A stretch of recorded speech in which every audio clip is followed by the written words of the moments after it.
All right. Good morning. You know, I think one of the problems with this facility is that the floor slopes away, because that explains why everybody sits in the back, right? It's like holy water running downhill. I was at a 60th last night. A good friend of mine who did everything he could not to make his 60th birthday. He did make it. And we were talking about how quickly time goes by, and it was resonating with me as I was walking over here this morning, and I thought of a way. I didn't patent this yet, but I thought of a way to make time slow down, right? So if we were to take this 15-minute class and move it outside in the direct sunlight, it would then feel like an hour and 15 minutes. And for those that are still sitting in the back and weren't shamed to move forward, I'm not wearing a jacket because it's absurdly hot outside. Houston didn't get the memo that fall started just a couple days ago. So today's lesson is about leadership. Isn't that timely? I mean, there's no crisis of leadership in plain view, is there today? I mean, I don't care whether you love or hate Joe Biden or whether you love or hate Donald Trump, but I think we could all agree that both of those men would benefit from reading the 3rd chapter of Timothy, as would most of our leaders. So, Paul lays it out very clearly to us in verse 1. The saying is trustworthy, meaning you can have faith in it. If anyone aspires to the office of overseer, he desires a noble task. The word here translated as overseer or leader is, of course, episkope, which is the root word of, thank heavens, there's still somebody here. So the root word of Episcopalian. So what Paul is literally saying is if anyone aspires to be an Episcopalian, he desires a noble task. Now, it's a noble task, meaning you have to be noble to do it. Not that you are noble because you did it, right? And not because you are of noble lineage. Noble here translated as pure of heart, that you were somebody, you took on the noble task. So Paul is going to share his insights with us that we can all apply to our lives. If we jump to the end and read 14 and 15, I am writing these things, just in case you don't get it, I am writing these things to you so that you may know how one ought to behave in the household of God. So he tells you why he's telling you this. Young, old, male, female, use these to shape your goals, and you will be the leader, the episkope that God intended. So verses 2 through 7, for those that don't have them memorized, therefore, an overseer must be above reproach, the husband of one wife, sober-minded, self-controlled, respectable, hospitable, able to teach, not a drunkard, not violent but gentle, not quarrelsome, not a lover of money. He must manage his own household well, with all dignity, keeping his children submissive. For if someone does not know how to manage his own household, how will he care for God's church? He must not be a recent convert, or he may become puffed up with conceit and fall into the condemnation of the devil. Moreover, he must be well thought of by outsiders, so that he may not fall into disgrace, into a snare of the devil.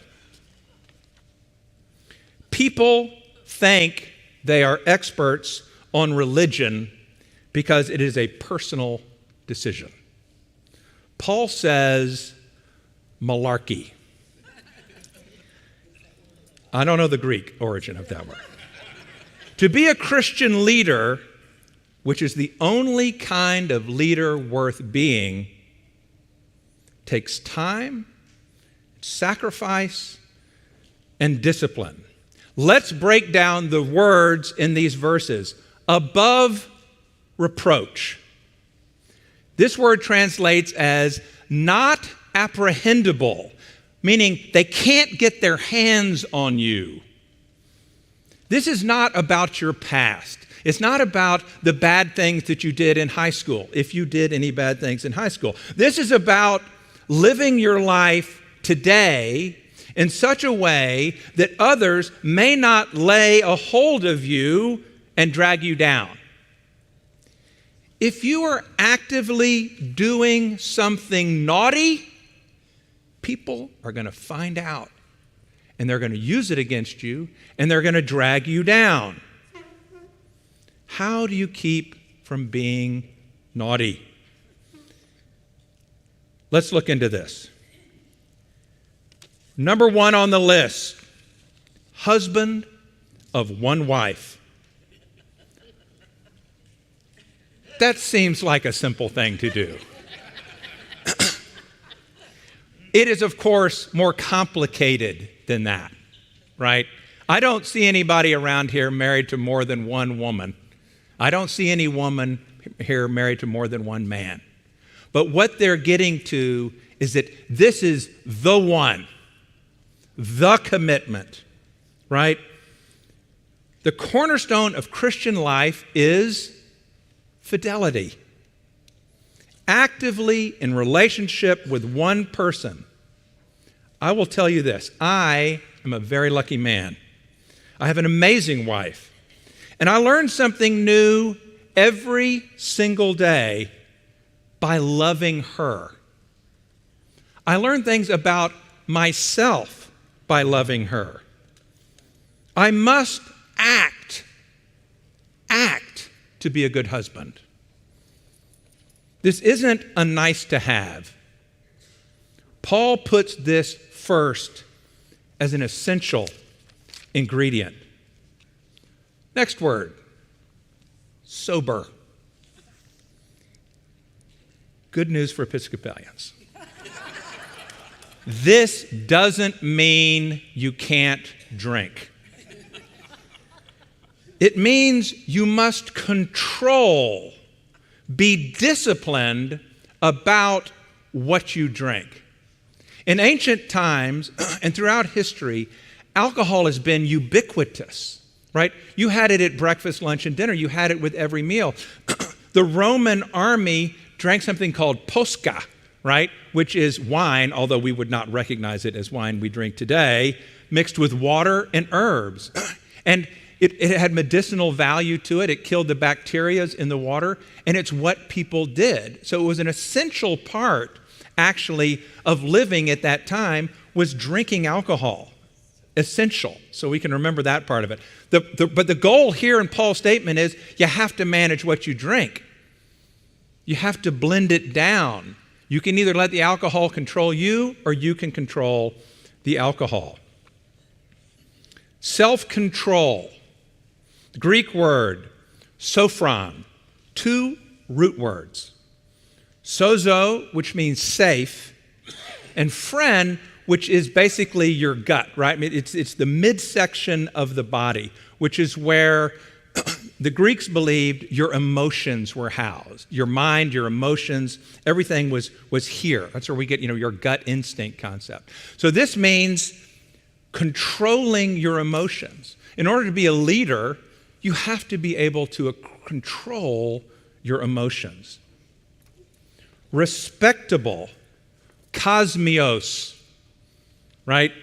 The root word of cosmios is cosmos. Anybody watch Carl Sagan's? What is cosmos? The universe, right? The universe that you can see.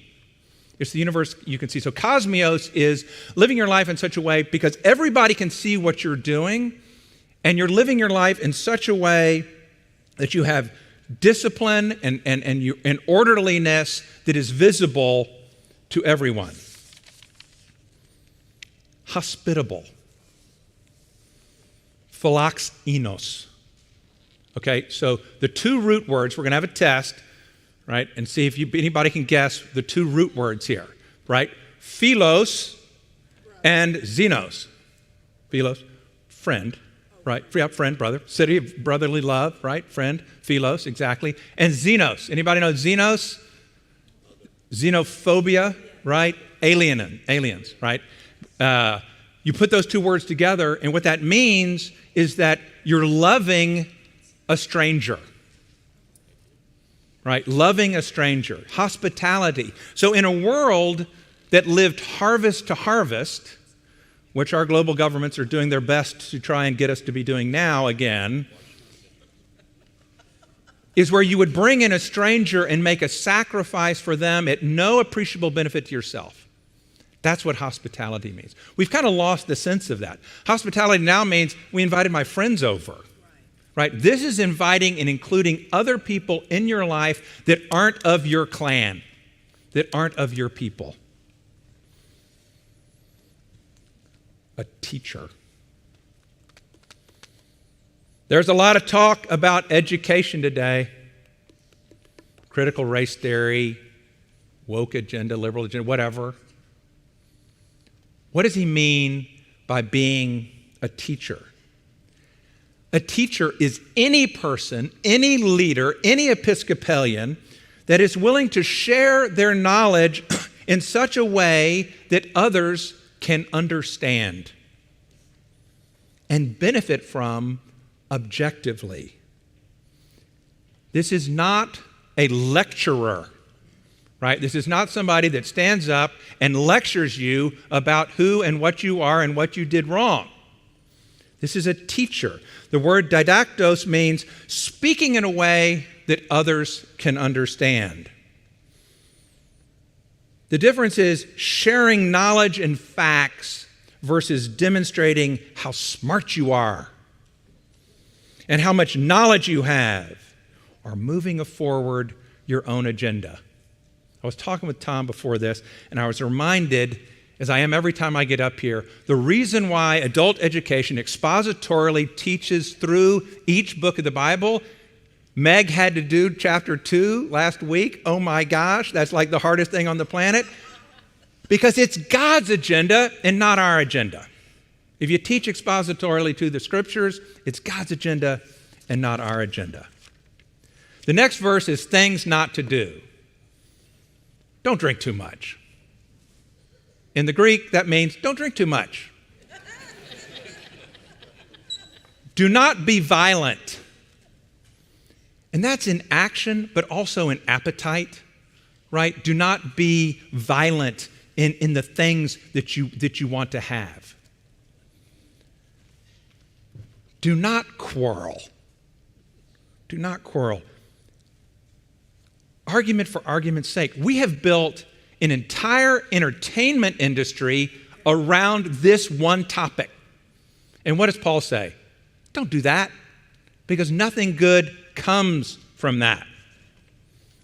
Not a love of money. Money is a tool, not an end in itself. No amount of money can ever provide satisfaction. I went to school in the 5th grade with Jeff Bezos. And I guarantee you, as much money as he may have today, it is not enough to buy everything that he ever wanted. It's not enough, and it'll never be enough. Luckily, I do not have to struggle with that problem. No, none of us thought he was going to make it. But verse 4, he must manage his own household well with all dignity, keeping his children submissive. Manage your household well, keep food on the table, pay your bills. Just what it means. Manage your household well. You have to take care of your house first. Children submissive. This is one of those verses that if you don't study, you don't get it right. Submissive by modern standards would be cowering or afraid, timid. That is not at all what Paul is talking about here. Actual translation, keep your children under control with all dignity. So this means you're not beating them. You're leading by example. You're doing the dishes. You're doing the chores. You're loving your wife and demonstrating what it is that it means to be a father or a mother or a loving sibling. That's what this means. Verse 6, he must not be a recent convert, or he may become puffed up with conceit and fall into the condemnation of the devil. As I like to say, it's easy enough to become puffed up with conceit and fall in the condemnation of the devil without being a recent convert. But as a recent convert, you have to understand this, and we've all had this experience in different phases in our life, that exuberance is no substitute for experience, right? You can be exuberant about the book of Revelation, but you can't get up here and teach it, right? You have to have studied it. You have to understand. You have to have the experience to do that. So you need to study scriptures. You need to struggle with what they mean. You need to learn to articulate your faith.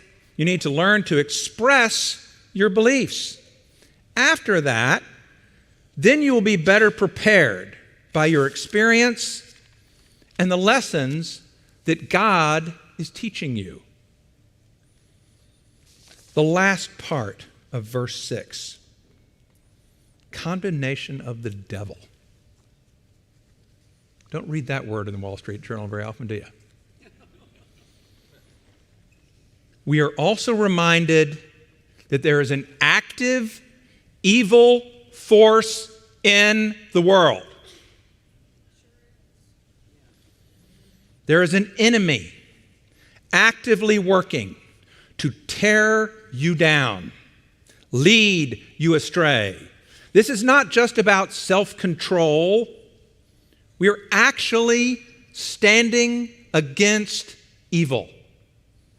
That's what this building does at the corner of River Oaks Boulevard and Westheimer. It stands against evil. Many of these themes are repeated through the rest. I'm not going to go over them all, but I am going to do verse 8. Deacons likewise must be dignified, not double-tongued.